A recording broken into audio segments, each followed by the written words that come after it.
Soap തേക്കുന്ന സമയത്തും തുണി വിരിക്കുന്ന സമയത്തും ടാപ്പ് അടച്ചുകൂടെ? വെറുതെ വെള്ളം ഒഴുക്കി കളയുന്നു. നല്ല മനുഷ്യന്മാര്. എന്തായി കാണിക്കുന്നത്?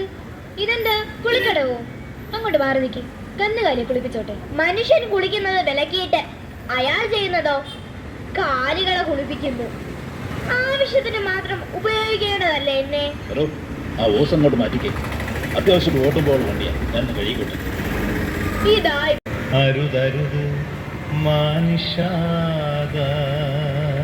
ഈ ഫ്ലാറ്റ് സമുച്ചയത്തിന്റെ മുകളിൽ നിന്ന് എല്ലാ ഫ്ലാറ്റിലേക്കും കുഴലിലൂടെ ഞാൻ സഞ്ചരിക്കുകയാണ്.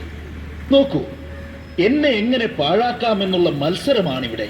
കുളിമുറിയിലെ പൈപ്പ് തുറന്നാൽ അടക്കില്ല. അടുക്കളയിലെ സിങ്കിൽ പാത്രം കഴുകിയാലും ഇല്ലെങ്കിലും പൈപ്പ് തുറന്നു തന്നെ ഇരിക്കും. ഞാൻ നിർത്താതെ ഒഴുകിക്കൊണ്ടിരിക്കും. വാഷ് ബേസിലും വാഷിംഗ് മെഷീനിലും ആവശ്യത്തിനും അനാവശ്യത്തിനും നിങ്ങൾ എന്നെ തുറന്നു വിട്ടില്ലേ? എന്തിനധികം ചെടി നനയ്ക്കുന്ന ഓസ് രാവിലെ തുറന്നു വിട്ടാൽ വൈകുന്നേരം വരെ ഒഴുകി ഒഴുകി ഒഴുകി.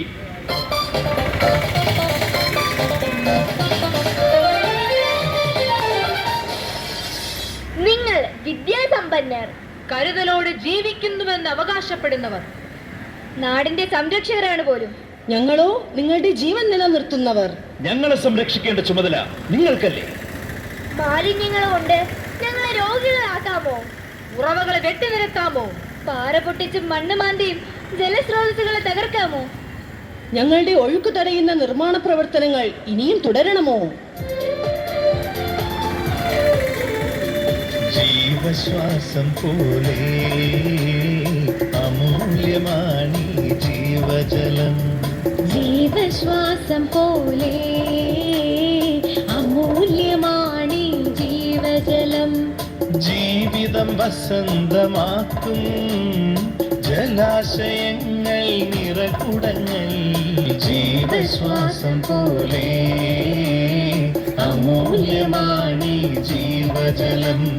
ഞങ്ങൾ മണ്ണിനെ കാക്കുന്നവർ, പ്രകൃതിയുടെ സംരക്ഷകർ, അന്നദാതാക്കൾ, ജീവന്റെ സ്പന്ദനം. ജീവജലം, ജീവജലം, ജീവജലം. ഒന്നറിയുക, തെളിനീരിൽ ചെറുമീനുകൾ ഓടുന്ന കാലം പോയി മറിഞ്ഞു. ഓളങ്ങളിൽ ഇന്ന് ഓടി പറയുന്നത് പ്ലാസ്റ്റിക് കവറുകൾ. അത് തിന്നു തുപ്പി ചത്തുമലക്കുന്ന പരൽമീനുകൾ. അതാരുടെ തെറ്റെന്നറിയാമോ? നമ്മുടെ മാത്രം തെറ്റെന്നറിയുക. കൂട്ടുകാരെ, അതിന് പരിഹാരമുണ്ട്.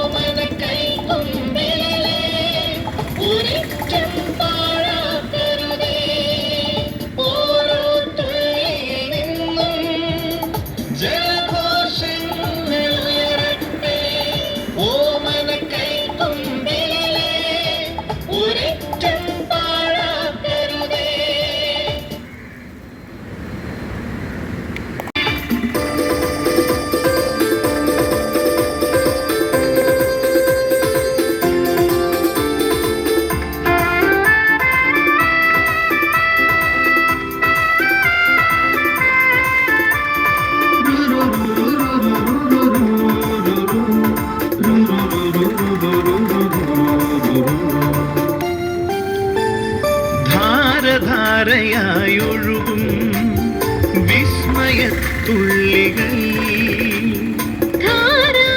പോലെ അമൂല്യമാണീ ജീവജലം. കേരള സംസ്ഥാന പൊതുവിദ്യാഭ്യാസ വകുപ്പ് VHSC വിഭാഗം നാഷണൽ സർവീസ് സ്കീമും സംസ്ഥാന തദ്ദേശ സ്വയംഭരണ വകുപ്പ് അമൃത് 2 പദ്ധതിയും സംയുക്തമായി സംസ്ഥാനത്തെ തിരഞ്ഞെടുക്കപ്പെട്ട നഗരങ്ങളിലെ വിദ്യാലയങ്ങളിൽ ജലവിഭവ സംസ്കരണം, ദ്രവമാലിന്യ സംസ്കരണം എന്നീ പ്രമേയങ്ങൾ ആസ്പദമാക്കി പഠന പ്രവർത്തനങ്ങളുടെ ഭാഗമായുള്ള നാടകമാണ് ഇവിടെ അവതരിപ്പിക്കപ്പെടുന്നത്.